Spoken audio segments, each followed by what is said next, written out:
All right, good evening. I just want to let you guys know that we got two of our wonderful, greatest investigators here that are doing some deep digging and going down some deep rabbit holes. We got Arcool and Kimberly in the house.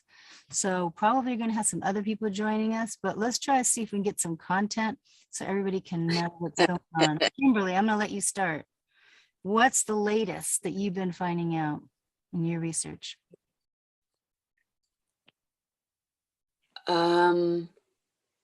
Me or Arcool? Kimberly. Ladies first. Well, what topic are we going to talk about? Let's talk about that video that you posted to the group about that lady who does the Okay. paperwork. Okay. So, yes. When you do the audit trail, I mean, it goes so far back, and I mean, don't you guys understand how that works when they do the notes and all that, and when they're satisfied, and when they're, you know what I mean, when they're paid? I mean, they're paid automatically. Explain it to everybody. That little, oh gosh. Well, whatever parts you've studied in that you know, the best to your ability. Okay. No pressure. So they take that promissory note that we sign, okay? Mm-hmm. It is paid right then. We don't know that. So then they take the other time to when they create that mortgage and they sell that, okay? That's when they come back in and they find the broker to sell it to the pool, in pooling and servicing agreements people, okay, to the investors. They put it in a pooling thing. And so right then they have committed the fraud right then, because it's paid for, and they take that power of attorney that they didn't actually tell us that we were signing, and they go right to the back counter. They get their money right then. It goes on as an asset on their books at the bank, but they take our money and 10 times the amount, and they put that credit on their book. Okay. Mm-hmm. So usually within 3 years, that interest little thing that they did was satisfied, even on the investor side. So then they take that paper note that's been traded on, and somebody buys it, which they call it they transferred it to the next servicer. Okay. So when it does that, when it leaves that hand of those people, there is no contract. There is no contract with these second mortgage people. You know, when you start getting letters from a different mortgage company that they bought your mortgage, they just bought that piece of paper. It's nothing. There is no contract. And so that's when I started digging, and they've even, you know, it shows on your mortgage. If you dig out all your mortgage papers, and there is an insurance company that actually is what you're paying for them, for their, say you go into default or whatever, you're paying an insurance premium to that servicing company for that insurance. That's all you're doing. And then when that 90 days is up, when these people default, they go collect on that insurance. I guarantee you. And then they keep charging you. The 90 days of Because what people defaulting? What people defaulting? Like say you're starting to fall behind in your payment. And when it comes to that 90 days, they collect on that insurance after that day after they've collected on that insurance. They've claimed it for a loss. Whoa. Okay. So the banks get their money. I mean, the servicing company gets their money. Yes, again and again and again. Those mortgages have been paid, y'all, so many times over and over and over, and they keep pushing this little piece of paper around. Well, I bought this. And it's like, where did I sign to give you permission to even mess with my credit. That's my name that you're just shoving around. There is no power of attorney with these third-party companies. And they're double dipping when they do the coupons. So you have to think about all these different ways that they're going in and taking that money no matter what. And then coming after us also. And so what they tell us at the closing table is that they're giving you the loan. They're using the house as collateral. That's a fraud too, because it was paid for that minute. Okay. So you can't make the loan on those kind of things like that. That is unsecured. Yeah. The bank didn't own the house when they did the mortgage. Plus, I heard that So you it's don't like, even have the house. we gave yet. them possession of the house right then. You don't even have the house. yet, No, and they're asking you to put it up for collateral. I don't know who's the speaking, bank but I'm didn't hearing- own it until we getting gave it to them. I'm hearing a fork to plate right now. I am very sensitive hearing. I'm going to go ahead and unmute our cool because it wasn't him. All right. So, yeah, I had heard that very thing, that we didn't even have the actual house. There you go. Are you unmuted? Unmute, Mr. Arcool. Anyway, we didn't even have the house and they're trying to get us to put it as, And the title company, what about the title company? because the title company should have that information too, which I had to get to know all my knowledge, but this is what I was told, is that the title company that closed on your note has a record somewhere that says that that note was satisfied within the 90 days also from the time you closed. It could be 90 days, 3 years, but it is satisfied to the investor's part. That's when it starts just going rampant and everybody starts switching all these. It's a paper exchange for these brokers. Does that make sense? Yeah, because the piece of paper is the collateral. They can foreclose and Yeah. do that piece of paper. Here you Yes, go. but Here's- they have no standing.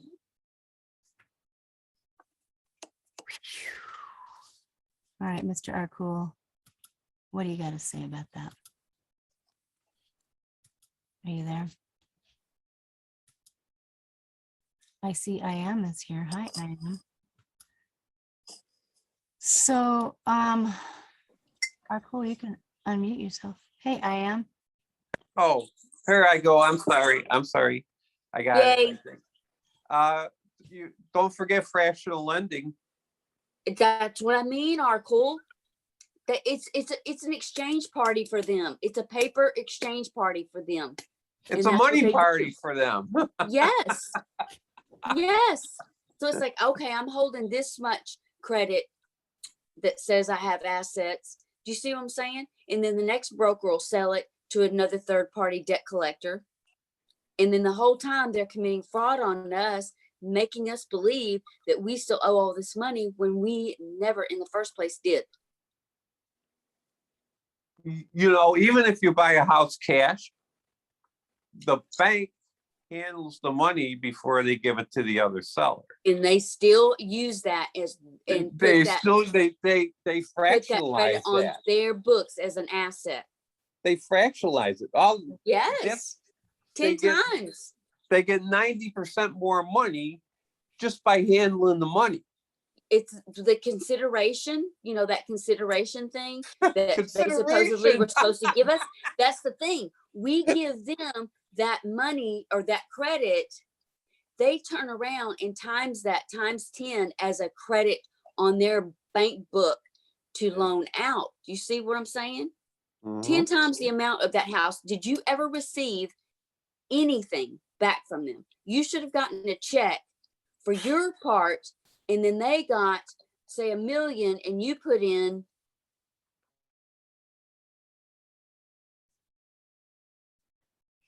that's how they do that. Yeah, You you should think they have would? gotten a check You for think they would give you 100,000. something? I mean, Yes.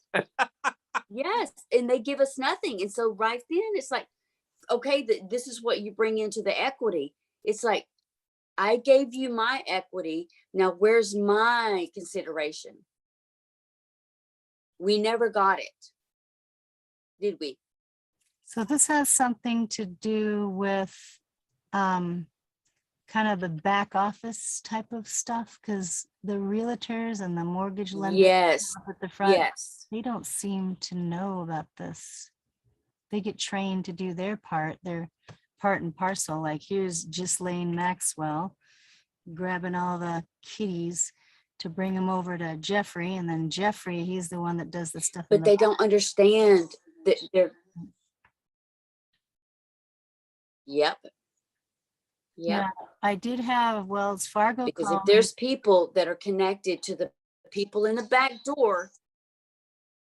I had the executive offices call me after we filed the CFPB, Consumer Financial Protection Bureau, to see if they did the 1099-A on my loan for my short sale. Short sale Yeah. means you find somebody to buy your house really quick, so you don't have to do a foreclosure. Anyways, Wells Fargo executive offices called me the other day and they said, no one has put a 1099-A on you. I go, what about 1099 OID? Oh, well, we didn't know about that. We didn't investigate that. I go, well, somebody got money. So then she says, why don't you look into the escrow and title company? That's where they did the closing. I go, oh, okay. So I did call that CFPB. Yep. And I filed another complaint against the escrow and title company to see, this time I put the question broader, who's done a 1099-A and a 1099 OID on my loan?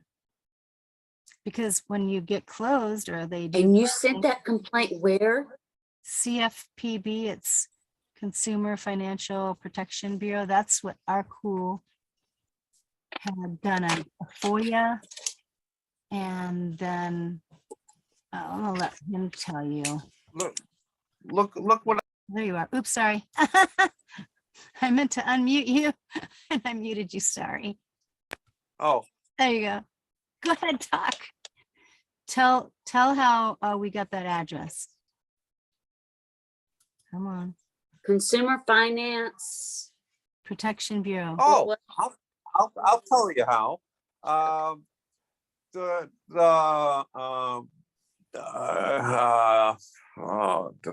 The currency, the Chamber of Currency or whatever it is, I sent a notice to them. I send all kinds of notices out. I sent a notice to the sheriff. I sent a notice to the Illinois fraud protection thing, whatever it is.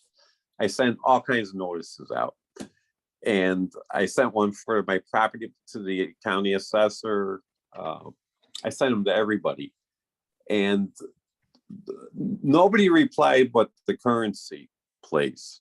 And they said that they're going to forward my complaint to CFPB. So that's how the whole thing started with CFPB. I'll take that back a little further. I also sent the complaints to both my lenders at the initial blast. No reply from my lenders. Mm-hmm. The only one that replied was the currency place, and they said we're going to forward it to CFPB. So now they're under the bus because CFPB has got the torch under their ass. So they have to send it to the lender. Wow. It was funny. But that's the only way the lender ever kind of half-assed replied. So it was through the currency with the comptroller of currency. But the comptroller of currency should have picked up the torch on that instead of passing it on to somebody else. But they're all Because That's Because- why we're having to fight together, because they're all in it. Oh yeah, they're all in it. The comptroller of currency is their job is to look over the banks. Exactly. And they do, but they do it in their own way to benefit them.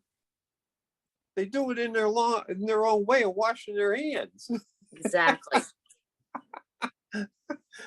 We'll just let them do what they feel like doing. Recently you know. read about the comptroller in one of my videos and their job, the comptroller. So anybody needs to. We know. gotta get their. Well, you could get their job description from the statutes. Yep. And it says they're supposed to overlook the banks. Mhm. Not overlook. So if I'm telling you if I'm telling them a bank is breaking all these laws and they just pass it on to somebody else, I mean, what? So let me tell you about my experience briefly, if I haven't already, that CFPB, when I did call the Consumer Financial Protection Bureau, they did ask me for the social security number because they didn't know the loan number. That's how they were able to find it. But they probably could get your information just from your name and the address of the house. They could probably do it that way.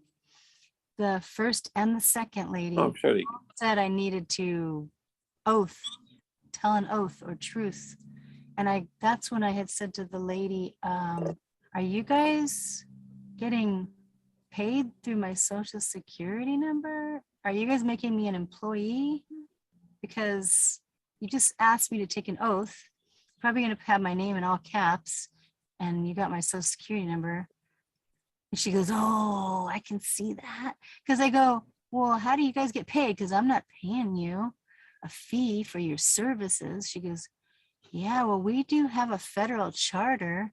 I go, yeah, that's exactly how they're doing it. So I don't even know that they're going to get to the bottom of it. Yep. By the time they call over there at the executive offices at the bank, guess what? They're going to talk about the second people, not the first loan, like World Savings. We have 10 minutes left, by the way. Uh-huh. It won't be the World Savings notes because they had gone, belly up. It'll probably have already happened back then at World Savings, but then the Wells Fargo people are like, no, we didn't do anything. But go check the escrow title people, because that's where the closing happens. I'm like, okay.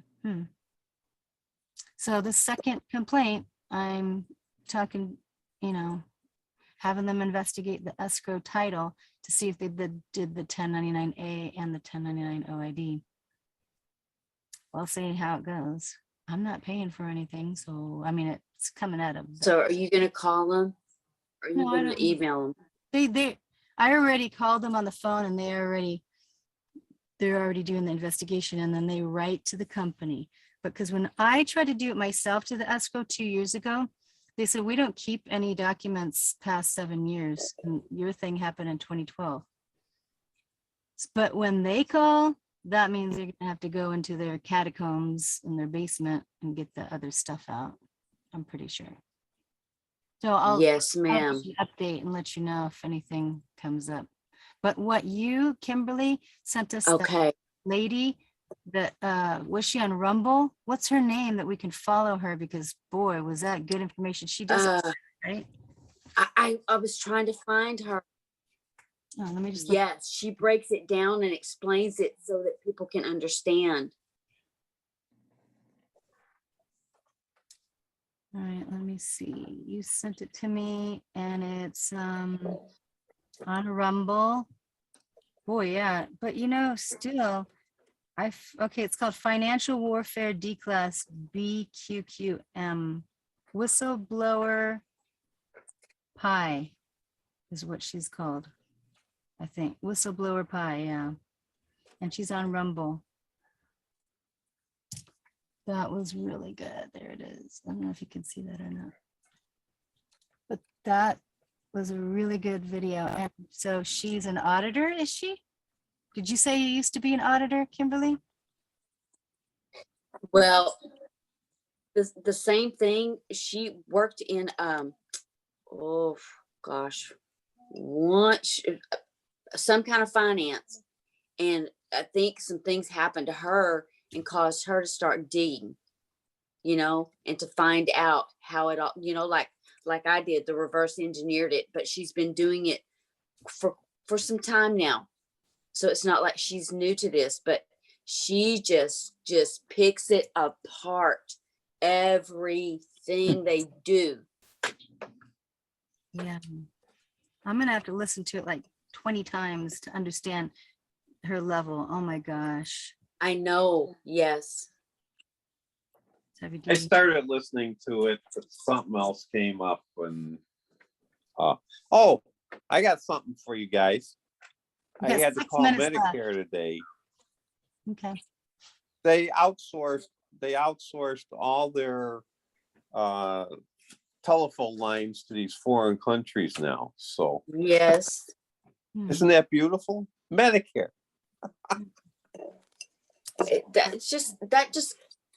This kind of, I'm so tired of this kind of stuff happening, y'all. So tired of it. Do you know, I found out the girl finally told me on the phone a couple of months ago when I was talking to them, my mortgage people. And I said, how's the weather? Just chit chatting, kind of just trying to get any kind of information out of her I could. I did get their EIN number. She was like, well, I said, you don't have a business number or anything that you do business by? Y'all have to have one. And she goes, well, and I know she didn't want to tell me. Mhm. And I said, well, our weather's like, and she goes, oh yeah, I'm in the Philippines. I was like, ugh, Philippines. What happened to you're discussing your finance, your social security number, your property address, your phone number. But it's identity what theft. happened to your privacy? Thank you. It's identity theft. I'm like, how are you people just using our name, our credit, and just throwing it everywhere? Yeah. It's not your business. It's an invasion of privacy. Yes. There's a law against that. Well, you guys don't have to actually from lawful living every once in a while. You guys don't actually have to volunteer the information. I'm hearing somebody with their dinner plate or something in the background. Sorry. I hear noises in the background. But yeah. Anyways, I really liked the conversation when we were talking about the paper trail. I don't really want to veer off into other countries right now. I want to kind of stick with our own deal with, I understand that. No, I just wanted to throw that in there as well. Well, we have like 3 minutes left. Yeah. We got 3 minutes left, I think. 4 minutes. Okay. So if we could kind of focus maybe on the housing and the loans stuff. Is there anything that any would like to contribute? I see that you're on here. Is there anything you wanted to add to the conversation? I'm just trying to get caught up. How you guys doing? Great. Thanks. Good. Have you guys tried using the form 3949A IRS form? Complain. What does that do? It's a information referral. So basically if they're getting kickbacks or if they're doing anything illegal, you're basically telling on them and you're notifying the IRS. So, because if they're supposed to be paying taxes on all of this and they're not, you need to inform them so that the IRS can, do their investigation. And then if they do find something on their end, then they go ahead and give you a kickback for what they find, like a portion or an amount that they claim. Okay, good to know. Another bullet. Yeah, and then also 8300 for the IRS too, which is report of cash payments over 10,000 received in a trade or business, because they're getting these promissory notes, right? These banks for the houses, and if you look under Title 12, United States Code 1813 definitions, and then you go to deposits. You guys may have heard of this before, but in the middle of that paragraph, it says, provided that without limiting the generality of the term money or its equivalent, any such account or instrument must be regarded as evidencing the receipt of the equivalent of money when credited or issued in exchange for checks or drafts or for promissory note upon which a person obtaining any such credit or instrument is primarily or secondary liable, or for charge against a deposit account, or in settlement of checks, drafts, or other instruments forward to such banks. So basically, when they get your promissory note, it's the same thing as money to them, because they're going and taking that and they're depositing it into an account and giving you back the money that you created with that promissory note in the first place, and just loaning it back to you basically. And so it's equivalent to cash. And so you should be filing, I think, at 8,300 on them when you, And do that. what was that code for that? It was Title 12, 18. Okay. 1813 under banking. And then the subsection was, or letter L. Okay. So 1813L. Okay. It's under deposits. Good Yeah. information. Those are two forms I haven't used, but something you might want to look into. Well, why not? We have a Right. minute left, just to let you guys. I did send 2 letters to my bank already requesting information and registered, certified mail, everything. And they keep sending me back all these little pieces of crap. And I'm like, this is not what I asked. So I'm waiting right now. And I think they must have just opened the last registered mail, because I haven't gotten a phone call yet. And I'm waiting to find out, because I gave them like, I think 15 days, 10 days or something. Well, we got less than a Because They minute. I always was play the gonna do runaround that. game. I'm gonna let you guys know that we have less than a Oh. minute. Thank you for sharing this. If you guys want to get on this next half hour, just click on the same link if you wanted to contribute or talk more about this same subject. Thank you. Hopefully see you on the other side, you guys. I am. Keep talking. We're gonna head off. We have less than a minute. Look at the picture I just sent you. Look at the See you in a picture I minute. just sent